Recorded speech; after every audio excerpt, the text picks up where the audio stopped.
Instagram, comment allez-vous aujourd'hui?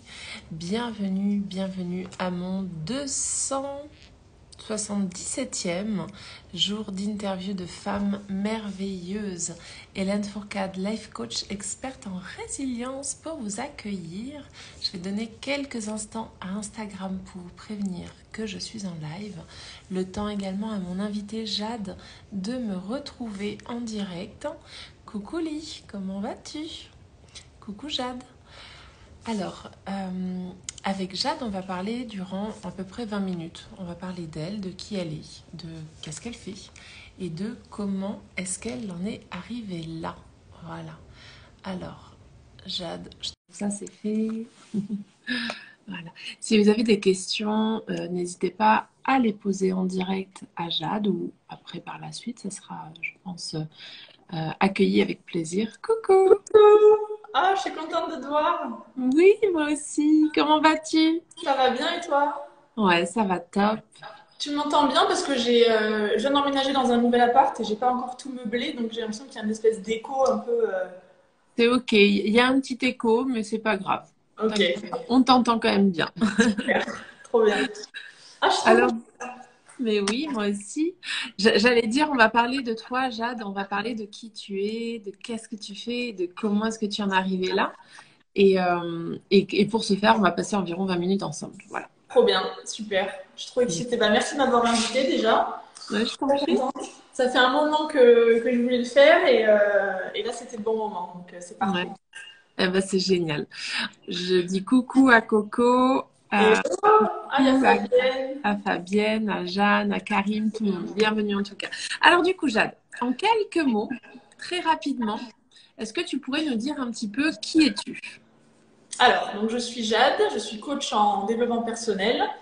Et moi, j'accompagne principalement les personnes, alors plutôt sur le domaine professionnel, mais il y a également du personnel aussi, parce que j'accompagne les personnes qui sont vraiment, qui ne peuvent plus blairer leur taf, en gros, qui sont vraiment pas épanouies dans leur vie professionnelle, mais qui se sentent complètement paralysées dans l'action par, en fait, la peur de décevoir soit leurs parents, soit leur entourage. Hmm. Oh, bah, il y a de quoi faire, je pense, Il hein? y a de quoi faire, ouais, clairement. Bah, en fait, les personnes que j'accompagne sont clairement moi il y a 2 ans, en fait. Ouais, ouais, J'ai j'imagine. Je vois un petit peu de quoi tu parles, hein, pour l'avoir vécu un petit peu moi aussi, voilà. Ouais, il me semble qu'on a un parcours un peu similaire. Effectivement. Alors, Jade, alors, on va aller un petit peu plus en profondeur. Qu'est-ce que tu fais concrètement? Qu'est-ce que tu proposes? Comment est-ce qu'on peut travailler avec toi? Sous quelle forme? Sous quel format? Raconte-nous. Alors, donc j'ai un programme qui s'appelle Thanks God It's Monday.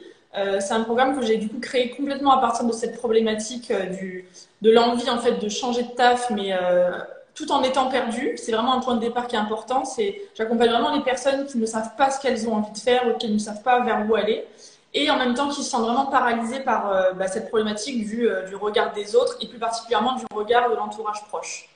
Donc, Hmm. c'est un accompagnement sur 2 mois, c'est un accompagnement individuel, c'est assez intensif. Alors, il y a plein de méthodes de coaching. Moi, la méthode qui me convient et celle que je pratique, c'est une méthode de coaching qui est plutôt intensive. J'ai une vision du coaching, en fait, un peu comme du coaching sportif. Pour moi, c'est l'efficacité, la répétition et l'intensité en fait qui crée les résultats. Donc, c'est pour ça que j'ai des méthodes de coaching qui sont plutôt intensives. J'accompagne du coup des personnes qui sont prêtes à vraiment se lancer de manière complètement intense en fait. Voilà, faut être prêt à ce que ça, faut que ça envoie quoi. Parce Que que ça secoue, hein? voilà, ça secoue. Ouais. Il y a des fois où je suis pas, c'est pas que je suis pas tendre, c'est toujours avec beaucoup de bienveillance, mais je suis pas la coach qui va caresser dans le sens du poil. Oui. Donc c'est voilà, un accompagnement individuel sur 2 mois. Ça dépend des moments de l'accompagnement, mais c'est 1 à 2 séances par semaine. Et on va vraiment venir travailler à la fois sur la conception, en fait, la reconnaissance des compétences déjà de la personne, mettre au clair tout ce qui lui plaît, toutes ses valeurs, toutes les choses qu'elle a envie de faire vivre dans son activité professionnelle. Du coup, pour construire ce projet professionnel-là, et en même temps, on va venir déconstruire toutes les croyances limitantes, tout ce qu'elle se raconte comme merde en fait au sujet du fait qu'elle va décevoir sa famille en en vivant la vie qui l'a fait kiffer. Parce que c'est vraiment une croyance de merde de se dire que en se faisant plaisir à nous, on va décevoir les autres. Et notamment nos parents. Hmm. Yes, en tout cas, on entend à ta voix que tu es hyper punchy, que ça y va avec toi, que tu fais bouger les choses en tout cas. Tu secoues vraiment le cocotier, hein, pour Bah, j'essaie. paraphraser Christine. J'ai vraiment, en fait, moi, j'ai eu la chance de faire des accompagnements qui étaient de ce style-là. J'ai vu la force du coaching, j'ai vu la puissance du coaching dans un court laps de temps, et je sais que c'est possible de changer de vie en très peu de temps. En fait, je l'ai expérimenté, donc c'est vraiment ce que j'ai à cœur de faire vivre à mes clients, et c'est ce qu'ils vivent et c'est les retours que j'ai. Donc, j'en suis la plus ravie. Avoir des résultats, c'est génial, mais pour moi, avoir des résultats rapides, c'est vraiment ce que je cherche dans mon accompagnement. Je veux vraiment qu'il y ait je veux vraiment en fait prendre les personnes à un point A à un certain moment de leur vie et les amener 2 mois après à un point B qui est vraiment avancé. Les petits pas de fourmi, c'est pas ce que moi j'aime vivre dans ma vie, donc c'est pas ce que j'ai envie de faire vivre à mes clients. Yes. Et justement, en parlant de ces clients, c'est qui tes clients de cœur, des clients qui te parlent, qui te portent? Alors, les clients de cœur et ceux qui me portent, c'est vraiment ceux qui, du coup, qui ressemblent à la Jade d'il y a 2 ans, c'est-à-dire des personnes qui se sont lancées il n'y a pas très longtemps dans la vie professionnelle, en général qui ont fait des études assez longues, mais qui ne se sont pas vraiment en fait penchées sur le pourquoi elles faisaient ces études. Dans le sens où, pour parler de mon expérience perso, moi j'ai fait des études. On en vient, hein, à cette Ouais, époque. tout le temps. C'est ma troisième question d'ailleurs. C'est quoi ton parcours? Donc du coup, je la pose comme ça, elle est posée. C'est quoi justement ton parcours? Qu'est-ce qui a fait que tu es devenu coach? Qu'est-ce qui a fait que tu es devenu coach pour toutes ces personnes justement qui se cherchent, qui n'arrivent pas trop à savoir pourquoi ils ont fait de longues études, qu'est-ce qu'ils veulent faire de leur vie? C'est quoi ton parcours et ton histoire? Alors, mon parcours, donc moi, c'est un parcours assez classique, je pense. J'étais un peu une petite fille sage, bonne élève. Du coup, j'ai fait un peu tout mon cursus scolaire comme ça. J'ai toujours réussi mon bac après ce que j'ai voulu entreprendre. Donc, j'ai commencé par du droit, ça me plaisait pas. Donc, je me suis lancée en école de commerce. En école de commerce, j'étais pas mauvaise dans les matières financières, on va dire. Donc, voilà, j'ai choisi une spécialité dans la finance. Je me suis retrouvée en contrôle de gestion, donc en finance d'entreprise. J'ai fait quelques stages là-dedans, une alternance. Je me faisais chier, mais pardon pour le mot, mais vraiment, j'ai vraiment compris très rapidement que c'était pas fait pour moi. Donc de là, j'ai pu réussir à rebondir et faire une petite reconversion déjà dans mon premier CDI en me lançant dans du conseil dans les nouvelles technologies.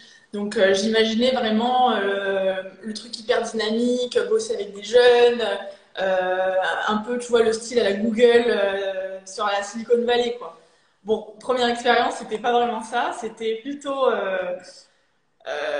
travailler dans un grand groupe, donc avec beaucoup de process, tout prenait du temps, tout était très long, beaucoup de faux semblants. J'avais l'impression de devoir me travestir, en fait, et même de me déguiser, tu vois, même les fringues que je portais, c'était pas moi, quoi. Donc ça a duré 2 ans et un peu comme beaucoup de personnes, je pense, dans le monde, le Covid est arrivé. Et en fait, le Covid m'a vraiment mis en exergue en fait que je n'étais pas du tout, mais vraiment pas du tout, ni épanouie, ni à ma place dans mon boulot. Et en fait, avant le Covid, le fait d'avoir une vie sociale très riche, j'avais un chéri, j'avais ma famille, j'avais des amis qui étaient très présents. J'étais dans une vie parisienne un peu à 100 à l'heure, donc beaucoup de sorties, beaucoup de choses finalement qui m'empêchaient vraiment de réfléchir au sens de ma vie. Et là, du coup, Covid est arrivé, donc plus de vie sociale du tout, enfermement.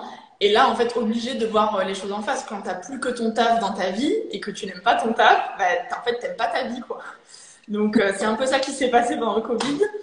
Et ça a été une vraie prise de conscience. En fait, à plein de niveaux, ça a été d'abord professionnel, et puis après, ça a été sur toute la partie aussi vie perso, sur ce que je vivais, l'endroit où je vivais, même la personne avec qui je vivais. Ça a remis en question, en fait, énormément de choses. Et, et cette remise en question a engendré, du coup, un mal-être. Et pendant ce mal-être, c'est là où je me suis fait accompagner par une coach. Et en fait, cette coach m'a permis de prendre conscience qu'en fait, je savais que je voulais plus faire ça, mais je n'avais aucune idée de ce que je voulais faire et ce dans quoi j'étais douée, en fait. Et en travaillant avec elle, en faisant mon coaching, je me suis rendu compte que, en fait, moi, c'était ça que je voulais faire, c'était du coaching. Parce qu'en fait, c'était ce que je faisais naturellement dans la vie de tous les jours, depuis toujours. J'ai toujours été la personne à qui on venait se confier. Mais même quand j'étais jeune, mes tantes, les amis de ma mère, quand j'étais ados, voire pré-ados, venaient vers moi pour me demander conseil. Elles trouvaient que j'avais toujours une vision assez juste, que j'arrivais à leur faire penser, à les faire penser d'une manière auquel elles n'étaient pas habituées. Et en fait, du coup, j'ai simplement fait quelque chose qu'on ne nous apprend pas du tout à faire, mais qui est évident. J'ai appris à mettre de la valeur sur mes compétences naturelles, en fait. Pas celles que j'ai apprises à l'école, mais celles qui font partie de moi depuis toujours. Donc à partir de là, je me suis formée en coaching quand même, parce qu'il y a des outils, il y a une déontologie, il y a des choses à apprendre et à connaître quand même en coaching. Donc je me suis formée et voilà, et l'aventure s'est lancée. Et par contre, c'est pour ça que j'ai à cœur, je me rends compte que c'est quand même vraiment un effet générationnel. Je sais pas si toi c'est ce que tu ressens aussi, mais c'est quand même quand j'ai discuté de cette reconversion avec mes amis, je me suis rendu compte que c'était une problématique qui ne me traversait pas que moi personnellement, et c'est une problématique qui traverse énormément de personnes, on va dire de 35 ans, quoi, de 30 à 40 ans, de ok, j'ai fait tout ce parcours, un peu le parcours sans faute, maintenant j'ai le job, j'ai l'appart, j'ai le mec, bon moi j'ai pas d'animaux, mais limite j'ai le chien, et en fait, ok, mais maintenant quoi? C'est quoi le sens de tout ça en fait? Et donc voilà, c'est pour ça que j'ai mis le focus sur cette clientèle-là, sur ces personnes qui ont ce blocage, donc pas épanouies dans leur boulot, ils ne savent pas ce qu'ils veulent faire ensuite, ils ne savent pas dans quoi ils sont doués, et, euh, et surtout cette peur de décevoir ses parents, parce que moi c'est quelque chose que j'ai ressenti aussi extrêmement fort quand j'ai commencé à penser une reconversion professionnelle. J'avais l'impression que mes parents étaient tellement fiers du chemin que j'avais parcouru, le fait que j'ai fait des études alors qu'eux n'avaient pas eu ni cette possibilité, ni même cette envie d'en faire, et que j'ai bien réussi, que je sois vraiment dans la grosse boîte à Paris, à la Défense. Vraiment, j'avais l'impression qu'ils étaient fiers de ça, et ça me bloquait complètement dans même l'idée de faire autre chose en fait. Et quand je me suis fait accompagner, que j'ai vu la force du coaching, je me rappelle, on a fait une séance avec ma coach où j'ai vraiment fait péter cette croyance-là qu'en fait j'allais décevoir mes parents, et moi c'était plus particulièrement mon père, en changeant de job. Je l'ai fait péter, j'ai démissionné le jour d'après, quoi. C'était du jour au lendemain, alors que vraiment 2 jours avant, je tremblais à l'idée d'entamer quelconque action pour un futur qui me fasse plus kiffer. Limite, je me disais, bon, je préfère subir mais remplir mes parents plutôt que entamer une action et ne pas et prendre le risque de. Alors j'avais l'impression que c'était de les décevoir et puis un peu de perdre leur amour en même temps. Enfin, il y avait plein de choses qui étaient mélangées. Je sais pas si j'ai bien répondu à la question, si c'est clair. Oui, oui, oui, très clair. Et juste pour répondre à la question que tu m'as posée, si j'avais cette sensation également, je pense que le Covid a fait remonter beaucoup de choses à beaucoup de personnes et cet arrêt forcé, cette mise sur pause a fait beaucoup de bien, comme elle a fait du mal. Mais moi, je m'axe toujours plus sur le bien que sur. J'aime pas les termes bien et mal, mais en l'occurrence, ça a beaucoup fait bouger les choses en fait, et il y a eu beaucoup de recherche de sens. Donc pour moi, c'est assez positif en fait. Et je pense que à peu près toutes les personnes qui ont fait des reconversions récemment, c'est en lien avec le Covid en fait. Complètement. Et Donc, en fait, je pense que le Covid nous a fait prendre conscience qu'on courait après des objectifs qui n'étaient pas les nôtres. Dans le sens où si on vraiment regarde générationnellement parlant, nos parents, c'était vraiment leur ambition, c'était vraiment, ça faisait partie d'eux, le fait de s'installer, de créer une belle situation, d'avoir une sécurité financière. Et notre génération à nous, on n'est plus là-dedans en fait. Et c'est comme si on avait fait des choix pour aller cocher les cases que nos parents ont souhaité cocher. Alors, mais en fait, au bout du bout, là, quand on est arrivé à cette période de Covid, on s'est rendu compte que, en fait, moi, ça m'a vraiment fait ça. Je me suis dit, mais en fait, je cours après des trucs, genre faire un emprunt. Pourquoi avoir un CDI pour faire un emprunt? Est-ce que j'ai envie d'acheter une maison? Non. Mais par contre, comme j'avais l'idée que acheter une maison, c'était vraiment la prochaine étape après avoir signé mon CDI, bah, je me posais pas trop la question, quoi. Je me disais, ok, bon, ça y est, j'ai mon CDI, j'ai passé ma période d'essai, je vais aller voir les banques pour m'emprunter. Et en fait, je me suis dit, c'est là où on est quand même, on a été beaucoup en mode pilote automatique pendant longtemps, à, à suivre un peu le chemin. En plus, quand finalement, moi j'ai eu la chance la chance ou la malchance de pas avoir d'échec. Donc du coup, j'ai jamais eu à me remettre en question. J'ai eu ce truc un peu mais c'est un peu après le syndrome de la petite fille modèle, tu vois. Et tu te dis, mais ouais, mais j'ai jamais échoué, donc tu sais pas comment tu gères l'échec. Et dans une reconversion, tu n'es jamais sûr que ça fonctionne. Donc en fait, tu te lances dans un truc où tu n'es pas sûr. Et quand tu n'as pas été habitué à ça, c'est aussi quelque chose qui est assez difficile à vivre. Et c'est pour ça que je trouve ça important de se faire accompagner, en fait. Parce que ça permet de. Donc toi, tu es coach et tu le sais très bien, mais en fait, se faire accompagner, c'est simplement gagner du temps. Il y a plein de choses qu'on peut faire par nous-mêmes, mais il y a plein de choses qu'on peut faire par nous-mêmes, mais ça prend beaucoup plus de temps, je pense, que quand on se fait accompagner. Ouais, complètement.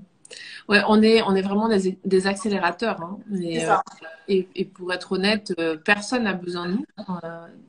Dans le fond, on est tous capables de faire tout seul. C'est juste que ça va prendre peut-être plus de temps. Et s'offrir un coach, c'est un accélérateur, vraiment. Ah, mais complètement. Complètement. Et comme moi, j'ai le parti pris de me dire, on ne sait pas combien de temps on a ici, mais autant ne pas en perdre, quoi. Je me dis jamais que j'ai le temps, en fait. Je me dis,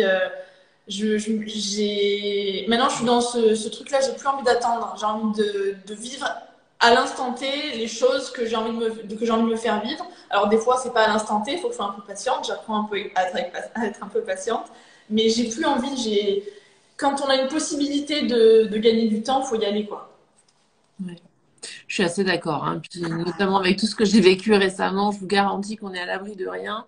Autant faire les choses quand on en a envie plutôt que d'attendre. Voilà. Mais c'est cool, merci en tout cas pour ce partage et ton énergie. Moi, j'aime beaucoup ton énergie, ouais, ta jovialité, ta jeunesse, ton regard neuf, voilà, tous ces mots qui me viennent là, Quand euh, même. c'est chouette.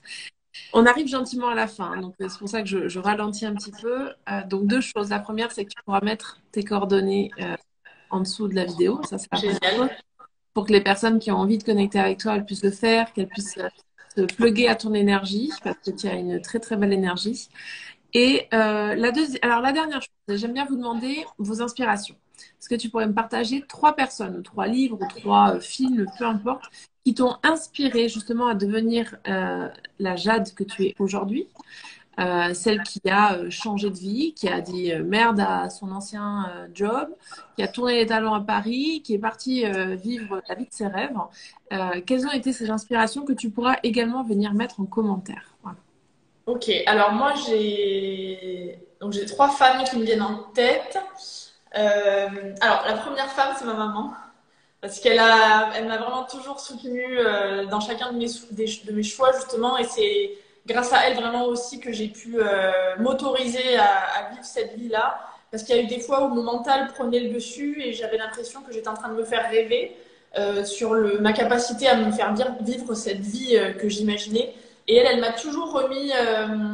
Ma mère, elle a cette capacité à toujours me remettre dans une vision beaucoup moins. Moi, j'ai tendance à beaucoup mentaliser et elle me remet un peu sur les rails du.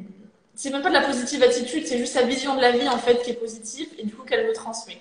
Donc merci maman, je sais que tu verras cette vidéo et tu m'as énormément aidé pendant toute cette transition de vie et elle m'aide encore d'ailleurs parce que les choix que j'ai faits il y a 2 ans sont encore en train de ils ont infusé pour certains pans de ma vie, ils sont encore en train de se mettre en place aujourd'hui.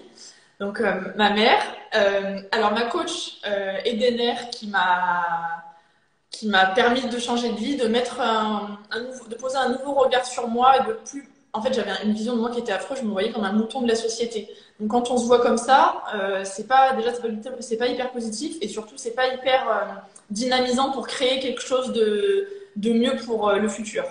Donc, ma coach EDNR qui m'a permis de vraiment voir une nouvelle vision de moi-même, enfin, la vraie Jade en fait, de mettre de la valeur dessus. Et il y a une autre coach femme que je suis et que j'adore, c'est Nathalie Lefebvre. Je ne sais pas si tu la connais également. C'est une coach qui est. En fait, je l'adore dans sa liberté parce qu'elle représente vraiment, elle incarne la liberté dans tous les sens du terme. Et moi, je me suis vraiment sentie dans un moule pendant de longues périodes, de longues années de ma vie. Et maintenant, je tente, c'est un travail de tous les jours, de m'affranchir de ce moule en fait dans lequel je m'étais mis et de laisser parler ma vraie personnalité, mes vraies caractéristiques, on va dire. Et c'est le genre de personne qui m'inspire pour ça. Donc voilà les trois femmes qui m'inspirent. Eh ben, écoute, merci du fond du cœur de nous les avoir partagés. Merci à toi pour ce moment que tu nous as offert et nous avoir un petit peu partagé ton parcours, ton histoire et qu'est-ce que tu fais aujourd'hui. Voilà, je ne sais pas si tu as envie de rajouter un petit mot de la fin, laisser un petit message peut-être aux personnes qui nous regardent ou celles qui repasseront en replay. Déjà, merci pour cette interview, c'était super. Et je voulais aussi te féliciter pour ton parcours parce que je te suis depuis tes débuts de ta vie de coach et tu peux être vraiment très fière de toi pour tout ton parcours. Moi, je le suis en tout cas. Donc, merci Hélène de m'avoir invitée. Merci du fond du cœur. Et pour les personnes qui nous regardent, est-ce que tu as envie de leur laisser un petit mot? Pour les personnes qui nous regardent, eh ben, vraiment, je vous invite à oser vivre cette vie à oser vivre cette vie en fait. On n'en a qu'une et ne pas se dire qu'on a le temps parce que franchement, on n'en sait rien. Donc, faites les choses que vous avez envie de faire. Si vous vous sentez bloqué, faites-vous accompagner, tout simplement. Yes, c'est hyper bien résumé. Merci. En tout cas, merci du fond du cœur. Je vais vous souhaiter à tous une superbe après-midi. Je ne sais pas si je vous retrouve demain. Pour l'instant, j'ai personne. Donc, si vous avez envie d'être interviewé demain par moi, il y a de la place. Donc, allez-y, envoyez-moi un petit MP. Et sinon, on se dit à dimanche. Voilà. Je t'embrasse très fort, Chad. Merci Merci encore. Hélène, je te Et fais des merci. gros bisous. Ciao, ciao. Bon après-midi. Ciao. Et toi aussi.